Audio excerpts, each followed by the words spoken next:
Ladies and gentlemen, welcome to your official Monday Night Raw review for the date of July 31st, 2017. This is the Ringside Wrestling YouTube channel, and this, of course, is brought to you by Joel Perez of the Ringside Wrestling YouTube channel. This is your official Monday Night Raw review. We were live tonight from Pittsburgh, Pennsylvania, and we're talking about each and every single thing coming out of Monday Night Raw. I'm kind of pissed off right now because I had fucking half an hour of this fucking review ready to go, and I was almost finishing up. I was finishing up with the Miz TV segment, talking about that, but nope, gone. Everything fucking gone because my computer fucking crashed. Bullshit, but like a fucking warrior, we're continuing on with high spirits, and we've got to talk about this fucking show here tonight. Wasn't very good show. Wasn't a very good show. A lot of bland bullshit. We had some good stuff. We had some interesting stuff. The Miz TV segment that I was talking about before my review went to fucking bullshit. Brock Lesnar with a bombshell announcement on how, or Paul Heyman speaking for Brock Lesnar, on how Brock Lesnar was leaving the WWE.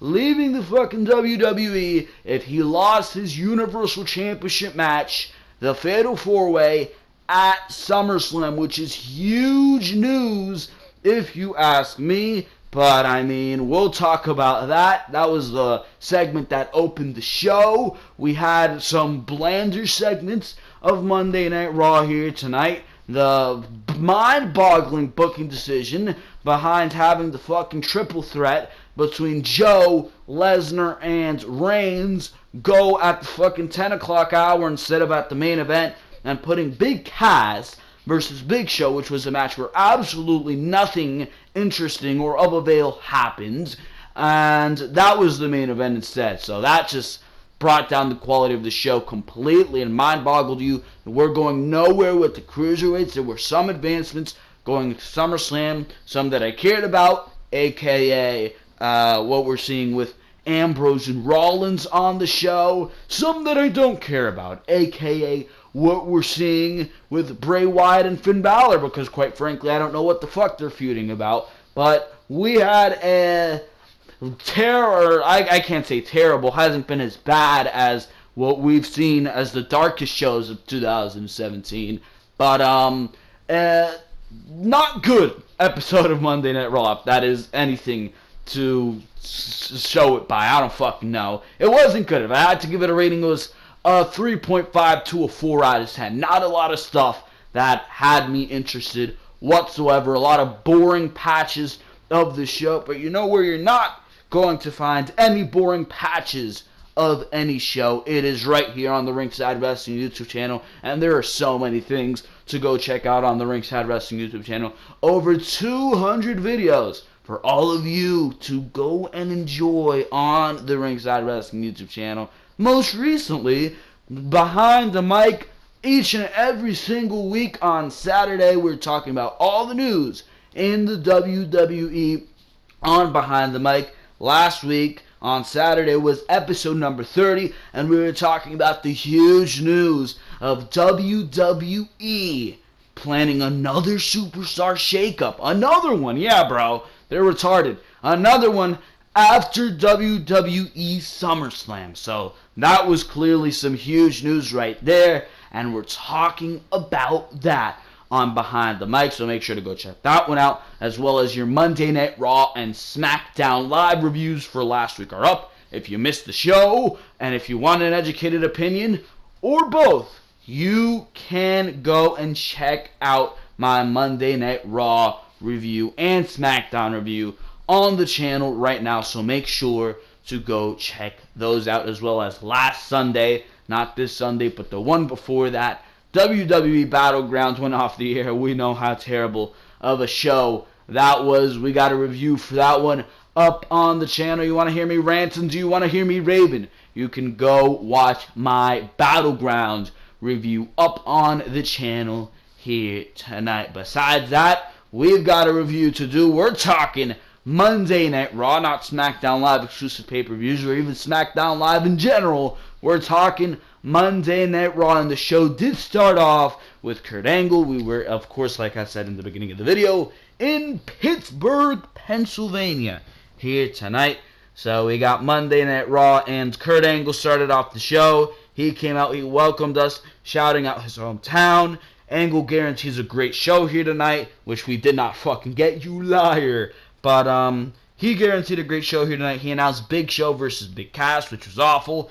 Angle says tonight's Miz TV segment hits home for him, as his long-lost son, Jason Jordan, will be the guest. He also plugs tonight's main event, which wasn't really the main event, and he says that he wants to personally address the WWE Universe, as 21 years ago today, he won a gold medal at the Olympics with, of course, a broken freaking neck.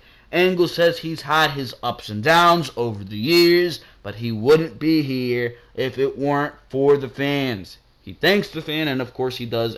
It's true. It's damn true.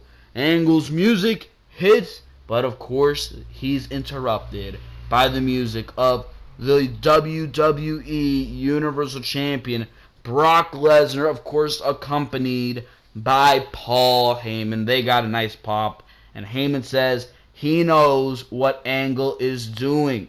Heyman has figured out the scam. He sees the angle Angle is playing. Clever play on words there, Mr. Heyman. I'll give you that one.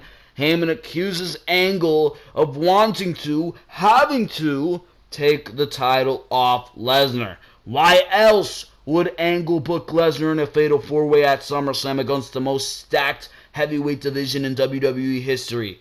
Heyman, he praises Braun, Reigns, and Joe. Heyman says Angle must be hoping the next champion is Joe, because that would stick it to Lesnar. Heyman half-ass admires what Angle is doing here. Heyman goes on and says Angle has been told to make Lesnar pay the ultimate price, but of course the investors who don't think Lesnar is, I guess, kid-friendly or whatever the fuck is going on there, and that Lesnar isn't on TV, which that's my problem, but that's besides the point.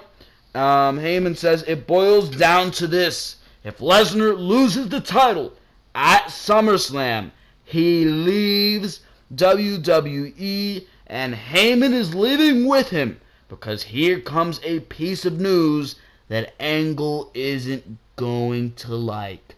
Lesnar will not lose the Universal title, not to the unstoppable Braun Strowman.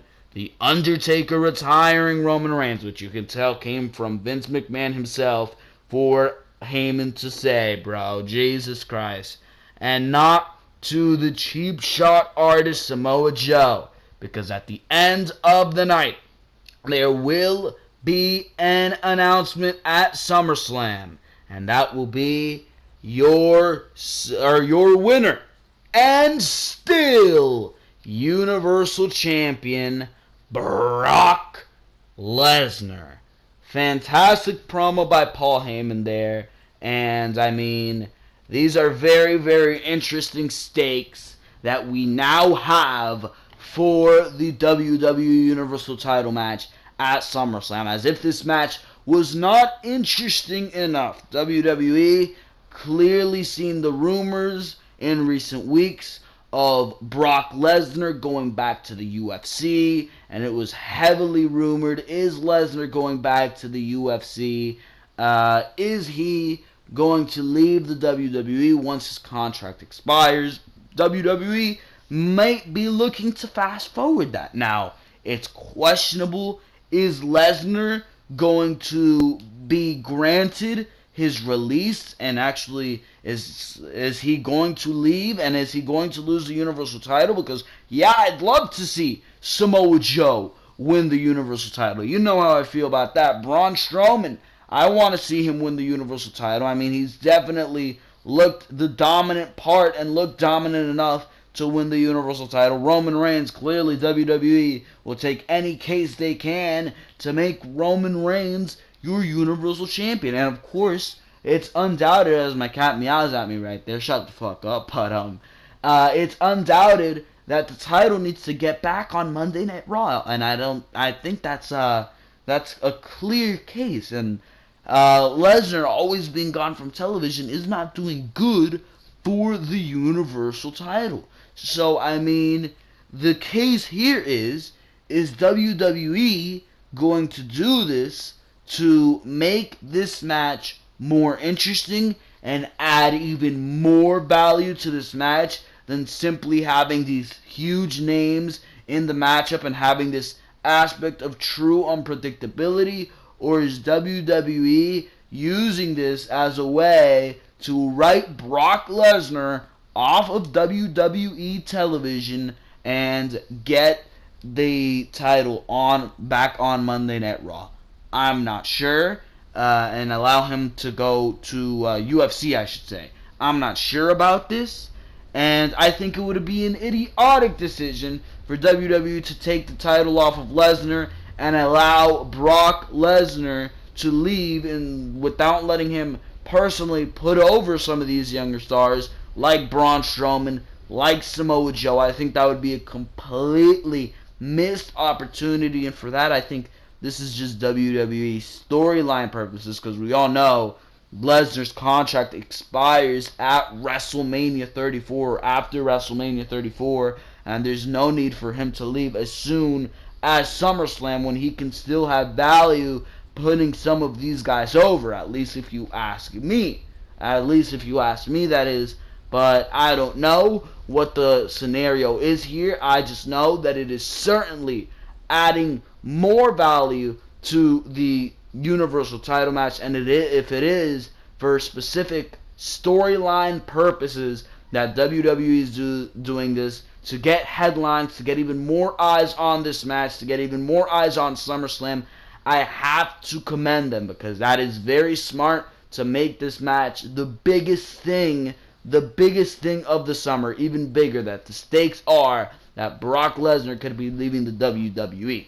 I don't know about that, but if it is that Brock Lesnar is leaving, and this is a way to write him off television so soon before WrestleMania, I think that'd be an idiotic decision, and WWE shouldn't do that. So there's one way that I think WWE fucked themselves over, and I think there's one way that WWE, as this fucking cat won't stop yawning at me, there's one way that WWE looks very, very smart here. Whatever that is, I know this is adding even more buzz to the SummerSlam matchup, and I cannot wait to see what the actual reason is and what actually happens at SummerSlam. And now I somehow now want to watch this match even more than I did beforehand, and that is very, very interesting by WWE.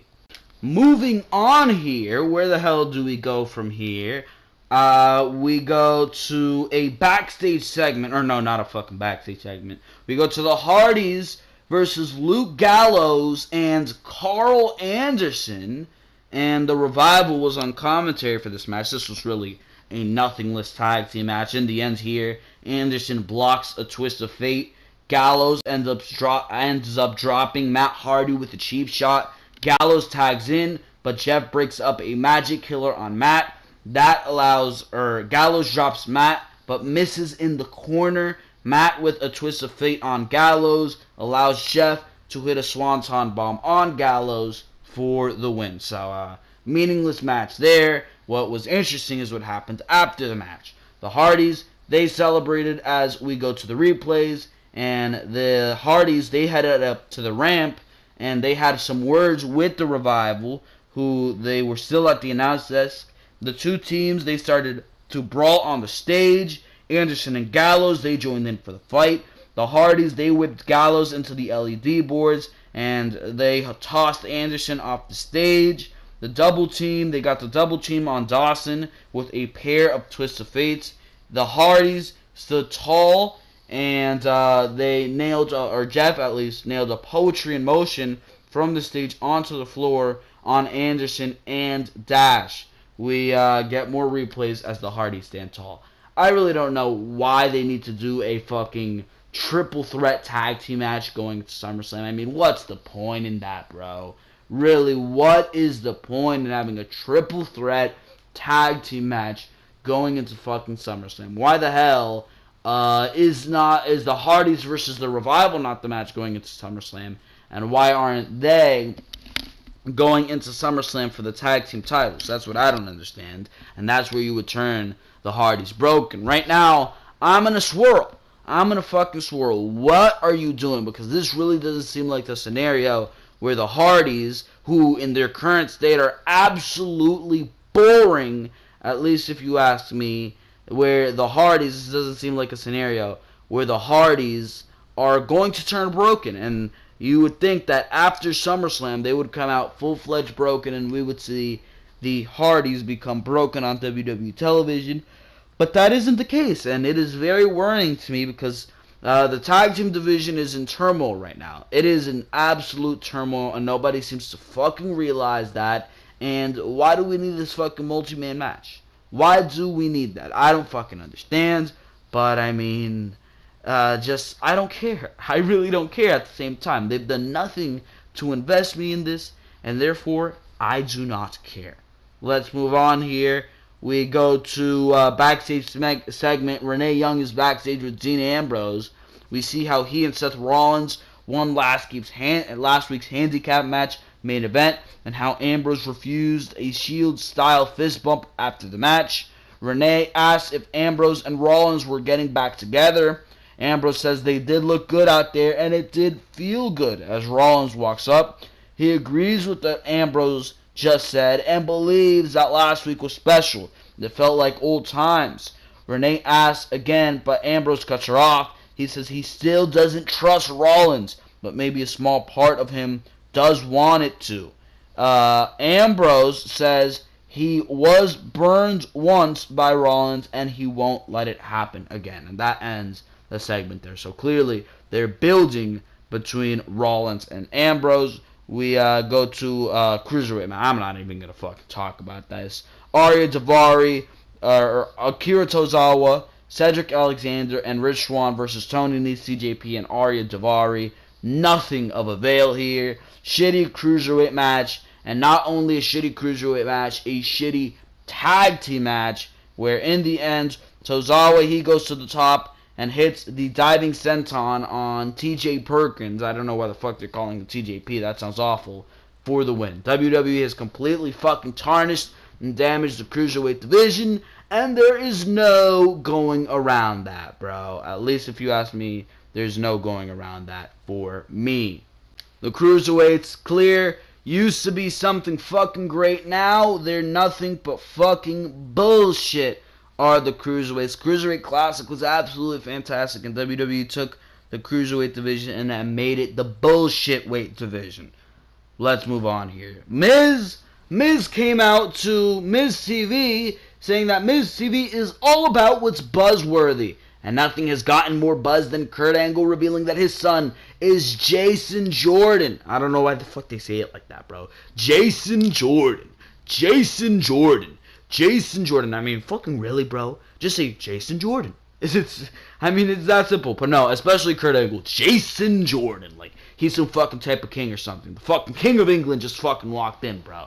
Jesus Christ. Jason Jordan. It's like, do you say Kurt Angle, Seth Rollins, Bray Wyatt? No, it fucking sounds weird. Why the fuck such monotone tone? Jesus Christ, if you get what I mean. Jason Jordan. Jesus Christ. Listen to them next time they say that. Jason Jordan. Holy shit. But he came out. And Jordan, I don't know if I'm just fucking nitpicking here, but Jordan came out to a new theme music, which is, I mean, WWE, they've really been on a strikeout with these fucking theme songs, bro. Big Cass, he had a new fucking theme song. He did that. Not even that new revamped theme song, which he already got a new theme song. Not even that was good. That didn't fit Big Cass either, so I don't fucking know what the hell is going on here with these theme songs, bro. You got some themes like AJ Styles, Shinsuke Nakamura, even James Ellsworth has a pretty fucking catchy theme, but they can't find the theme that fits Big Cass. They can't find the theme that's good for Jason Jordan. Jesus Christ, bro. Jesus Christ, but Miz immediately asked about Jason Jordan getting booed, with Jordan saying that they could boo or cheer, But Miz is the expert on that, and he knows that it doesn't matter if you get booed or cheered. Miz says Miz says that Jordan is definitely going places with resemblance to Kurt Angle and great acclaim. So Miz wants to offer Jordan the opportunity to be guided by Miz to join the Miztourage. Jesus Christ. Jordan said he was good with Miz, saying that he has once main evented WrestleMania and is former WWE champion. He knows how it feels to walk those locker rooms and to be given that weird look of shame. And Miz could guide him to bigger and better things. Once again, Jason Jordan said, no, motherfucker. And Jordan says he talked, here we go. Miz, that's when Miz starts to go off. He asks why Jordan would need his help when his dad, he's like, why the fuck? Yeah, you're right. Why the fuck would you need the help of the Intercontinental Champion when your father is Kurt Angle, your personal hero and general manager of Monday Night Raw? He can just hand you all the fucking opportunities you want. That's when Jordan says he talked with Angle and said he didn't want any special treatment. He wants to earn what he gets. Miz, he starts to mock Jordan and calls him naive. He says that this company will chew Jordan up and spit him out. Jordan says he would rather that happen than he be associated with someone like The Miz. Miz fires back, and this is Kurt Angle saying he got the job with the WWE out of pity. Miz goes on running down Angle and takes another shot at Pittsburgh. Fans boo The Miz as Jordan looks to be upset. Jordan says Miz can say what he wants about him, but if he says one more word about Kurt Angle, he's going to make Miz regret it. Dallas and Curtis Axel and Bo Dallas, they step up, but Miz tells him to calm down, cool off. Miz, he goes for a fucking clothesline on Jason Jordan, straight into a belly-to-belly, onto both Curtis Axel and Bo Dallas. So that looked pretty impressive, and that is how the segment ended.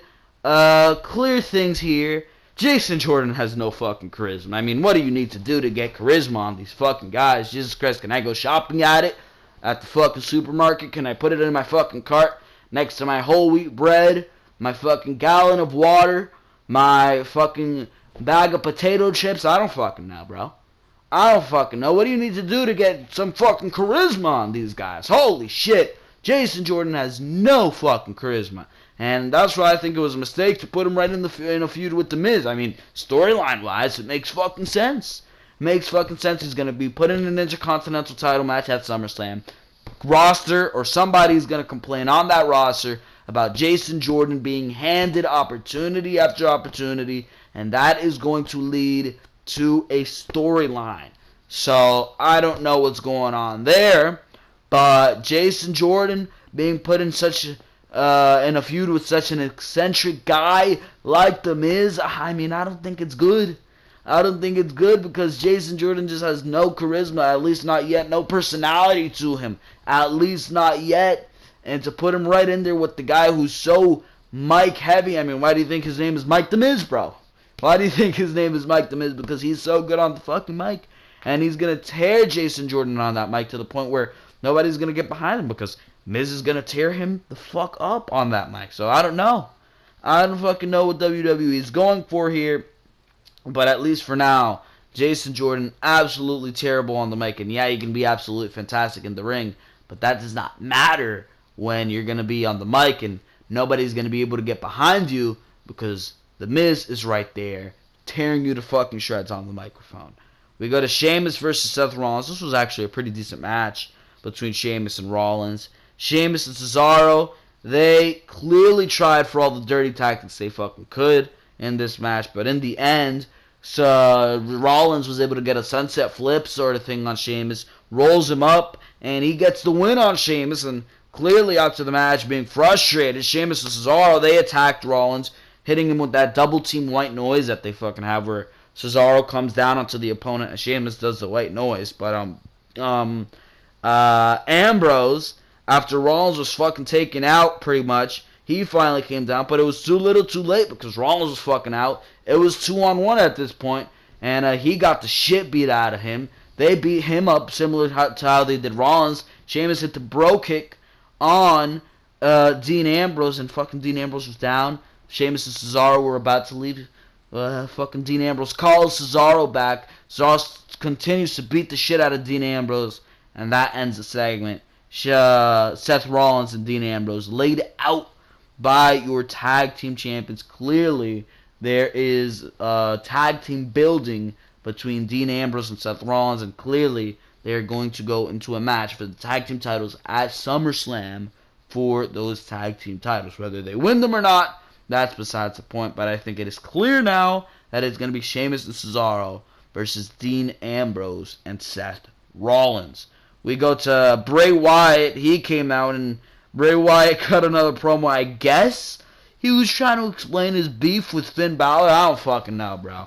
I really don't fucking know why these guys are fucking feuding. That's my biggest issue with this. Why are these guys feuding? I don't fucking know.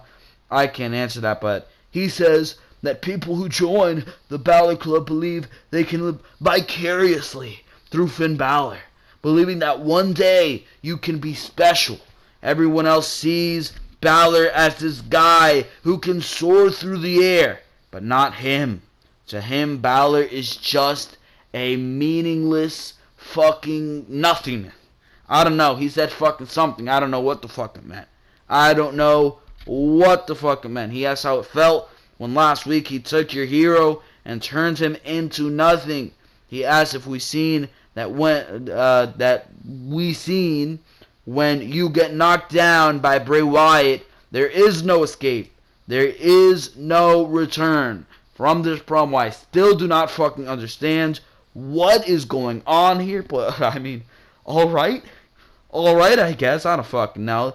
That's when we heard the noises to the start of Balor's demon theme. I fucking got scared we were gonna see the demon given away on fucking Monday Night Raw, but Balor thankfully appeared in his black jacket, no face paint, no nothing, no wig, just normal Finn Balor, and then he appeared behind Wyatt with his arms up and his back turned, and when Wyatt finally approached, Finn Balor hit him with the Pele kick, motherfucker Michael Cole overhead kick, no motherfucker, Pele kick, asshole, Jesus Christ, but he then hit Wyatt with the basement dropkick to the outside, and he sent Wyatt over the fucking barricade. Don't know why the fuck they're feuding, so I don't care what the fuck this feud is about. Probably going to be a good match at SummerSlam. Probably going to be a good match, but does that mean I give a fuck? No, it doesn't, because I don't know why the fuck these guys are feuding. Bray Wyatt shit is way too cryptic, way too complicated, and I'm not trying to fucking decipher some Elizabethan fucking English here that Bray Wyatt used. I don't fucking know, bro. I don't fucking know. We go to Braun Strowman versus Samoa Joe versus Roman Reigns. The fact that this match, like I said at the beginning of the video, the fact that this match was not a fucking main event, the fact that this match was not in the fucking main event, made no fucking sense to me, bro. Jesus Christ. Reigns versus Strowman versus Joe. This is one of the biggest matches you've had on Monday Night Raw in a while. And unless they're lasting a fucking hour, which they didn't, why the fuck wasn't this closing the fucking show? Jesus Christ. But this was a very good match, because, I mean, look who's in the fucking ring. Clearly a very good match. Could have been better. I still see room for improvement from what they did here, but it is the ending that absolutely baffled my mind, because we got the bullshit ending here, because Roman Reigns hit Samoa Joe with the spear to pin Joe and win this matchup clean, no nothing, no interference to protect all three guys. Roman Reigns just fucking hits Samoa Joe with the spear, and 1, 2, 3, it's fucking over. Absolutely bullshit. WWE gives no fuck about maintaining momentum. They're all for Roman Reigns. If it's to put Roman Reigns over, it doesn't matter if you're fucking full of momentum. If your momentum bar is fucking full, like Samoa Joe's kind of is, you're going to fucking take an L to Roman Reigns. Jesus Christ, bro. Absolutely despicable, bro. Maybe that's why they didn't want to fucking close with this, because they knew it was going to be a shitty way to send the fucking crowd home. Absolutely awful. Bad ending to a good match here, clearly. I mean, don't know why there's some problems with me giving this away on Monday Night Raw, but really, what other match were they going to give away going into SummerSlam? You needed to have these guys in some type of match, and I guess this was going to be the fucking case. I don't fucking know, but then again, I don't fucking care, because it's absolutely fucking bullshit, the ending that we got here, and certainly brought my Monday Night Raw score down a couple points just because of the fact that you're sacrificing momentum when there really should have been some type of bullshit ending. I mean, Brock Lesnar was in the fucking building. Why didn't he come out, drop a couple suplexes on all the guys in this match, call it a fucking day? No, instead you need to have Roman Reigns win here and fucking spear Samoa Joe to fucking beat him and pin Samoa Joe and to take away Mystique from Samoa Joe's character. Bullshit. Elias Samson, or just Elias, which sounds fucking weird. They're now calling him Elias. Ladies and gentlemen, Elias. That's how fucking JoJo did it here tonight. Each and every week, ladies and gentlemen, please welcome Elias Samson. No, this week it was just fucking Elias, which sounds absolutely weird. With Elias coming out to do his song and reminiscing on growing up in Pittsburgh, and this was absolutely fucking hilarious.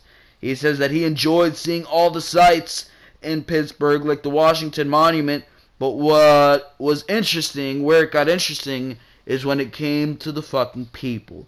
And he just fucking sung his song completely making fun of Pittsburgh, made fun of the Pittsburgh Pirates, and just everything that has to do with fucking Pittsburgh. Of course, Kalisto interrupted the song, coming out for his entrance. That led to Kalisto versus Elias Samson. This was a pretty damn good match. Clearly fast-paced because you got Kalisto in there. And you continue to make Elias Samson look good.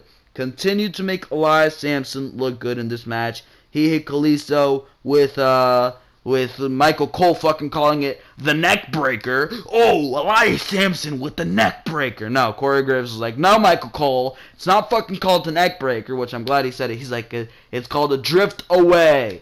And Michael Cole was like, it's called Kalisto ain't getting up after fucking that one. So 1, 2, 3 for Elias Samson. Beat Kalisto, who had a bad landing, landed on his fucking back. And that allowed for Elias Samson to hit the drift away, or the neck breaker, according to Michael Cole, to win the matchup. We go down to Charlie Caruso, who interviewed Alexa Bliss, with Alexa Bliss saying that she is ecstatic that it's Bayley who she's facing at SummerSlam, since she's already beaten Bayley. And she says that she can't believe that Sasha lost to Bayley because, what happened to all the fucking greatness that Sasha Banks preaches? So, that's what Alexa was fucking saying. She says Sasha can't do anything to bail her friend Bayley out of her match with Nia Jax here tonight, since she's fucking overseas doing some fucking promotion. So, I don't fucking know. At the same time, I don't fucking care. Dean was backstage still hurting, with Rollins coming in, saying that he didn't go out there to help Rollins because he still doesn't trust him. He says Rollins put him in the position where if he doesn't come out, he would look like the bad guy. So next time, Rollins better win his battles. That takes us to Nia Jax versus Bayley. Okay match. Really, this was to continue making Bayley look good, as they desperately need to, because she's looked like fucking trash in the past couple months. Bayley hung in there pretty well with Nia until Alexa Bliss, she came out of fucking nowhere. Bayley swatted her down right away. She's like, shoot. And fucking Nia Jax, she looked at Alexa and she's like, really? And as Bayley, she was fucking groggy. Nia tried to run into her, and at this point, the referee was at a count of 7. Nia goes into the steel steps instead, and Bayley manages to get a count-out win over Nia Jax. I'm just fucking wondering. We were supposed to see a fucking superstar shake-up in a fucking, May or April, and this was supposed to shake up the women's division and make the women's division fresh and exciting, yet how many fucking times since the superstar shake-up alone have we seen Nia Jax and Bayley? How many fucking times? Jesus Christ, bro. I mean, look at your roster right now. You got Mickie James sitting in the sidelines. You got fucking Emma sitting in the sidelines. I mean, really, bro? Really, bro? Emma, you're telling me Emma couldn't have had a match with Bayley here tonight? Jesus Christ. Makes no goddamn sense to me that we got to see Nia Jax versus Bayley for the millionth time here tonight. Jesus goddamn Christ. Renee Young, she was backstage with Big Cass. He talks about Enzo Amore, does Big Show, or Big Cass, I should say. Enzo Amore and Big Show, saying he's going to leave Show laying in the middle of the ring. Alright, who cares? We go to that fucking match, and this match was absolutely boring. Enzo, he came out and cut a promo saying that Cass has done some terrible things, and he is no angel, but he has never in his entire life eaten the brown part of a bruised banana, and he'd rather do that than doing what Big Cass has done, saying that he ain't cashing checks that his ass can't cash because he's got a guy who's cashing the check for him, and he's been doing this for a while. So he got quite a bit of money. So Enzo, of course, brought out the Big Show. Big Cass came out to newly revamped theme music, like I mentioned before, which is still not fitting a fucking Big Cass. A little bit better, but still not fitting a fucking Big Cass. This was nothing less than a fucking match, which ended after Big Cass hit Show with the huge big boot, and Enzo, he fucking tried to jump in. That ends the match in disqualification, and he gets hit with the fucking boot anyways. So, no, this match was not full feature and full-fledged like what we're going to see at SummerSlam. This match is inevitably going into fucking SummerSlam. So, for those of you saying, oh, this is a pay-per-view worthy match, which really it fucking isn't. This needs to go into SummerSlam. What have they been building towards? This clearly is continuing into SummerSlam, because this match barely won anything. Shouldn't have been the fucking Raw main event. There was no ring breaking like some people were predicting. There was no fucking classic, some Mac classic that Big Cass and Big Show were supposed to have in the main event. It was just absolutely awful, monotonous, tedious, boring Monday Night Raw garbage. And that's exactly what this show fucking was. Monotonous, tedious, boring garbage. And this main event was the absolute personification of that very fucking testament. Because when Show did regroup, because Big Cass was just fucking standing there making fun of fucking Enzo Amore, Show hit Cass with the knockout punch to end the fucking show, and that closed the show. Big Show stood fucking tall on a Monday Night Raw in 2017 to end the fucking show. What a show we got here tonight, ladies and gentlemen. Big Show ends up the show, dragging out Enzo Amore to end the fucking show, hitting Big Cass with the knockout punch. Holy shit, has Monday Night Raw steeped to low levels here tonight. Instead of putting, well, this is a show which, man, mind you, had Roman Reigns, Braun Strowman, and Samoa Joe in a fucking triple threat match. Yet you throw Big Cass and the Big Show, the fucking Big Show, into a main event, which is absolutely mind-boggling to me. Put that into perspective. They put Big Show in a main event in 2017 over Samoa Joe, Braun Strowman, and Brock Lesnar. Let that sink in, bro. Holy shit, is that ass backwards booking right there. But that's besides the point. This, for now, because I'm burnt out, Jesus Christ. For now, ladies and gentlemen, this is going to be your Monday Night Raw review for the date of July 31st, 2017. Next time we're on here is going to be August, Jesus Christ. But I hope you enjoyed each and every single thing that you heard in this review here tonight, because this is your official Monday Night Raw review. Like I said at the beginning of the video, make sure to go check out all the other content on the Ringside Wrestling YouTube channel, Behind the Mic, each and every single Saturday. Episode number 30 went off the air, or on the live on the YouTube channel this past Saturday. Raw and Smackdown reviews for last week are up. Battleground reviews, pay-per-views reviews, each and every single time that happens. SummerSlam will be covered like crazy on this fucking channel. You got NXT TakeOver reviews on the channel. You got preview and predictions for these pay-per-views. Live tweeting on Twitter with Monday Night Raw and SmackDown. Monday Night Raw and SmackDown reviews each and every single week. Just a load of shit on the Ringside Wrestling YouTube channel. The best way to stay tuned to that is to subscribe to the Ringside Wrestling YouTube channel. And of course, if you liked what you heard here in this video here tonight, make sure to smash that like button. I don't fucking know, that's what people are saying these days. Don't fucking call me out on that one, but make sure to smash that like button, bro. And of course, comment what you thought of Monday Night Raw here tonight. Did you think it was a good show? Did you think it was a shitty show? Like I did. I don't fucking know. But make sure to leave your comments in the comment section below. Because for now, ladies and gentlemen, I hope you enjoyed what you heard here. Because for now, this has been Joel Perez of Ringside Wrestling Entertainment.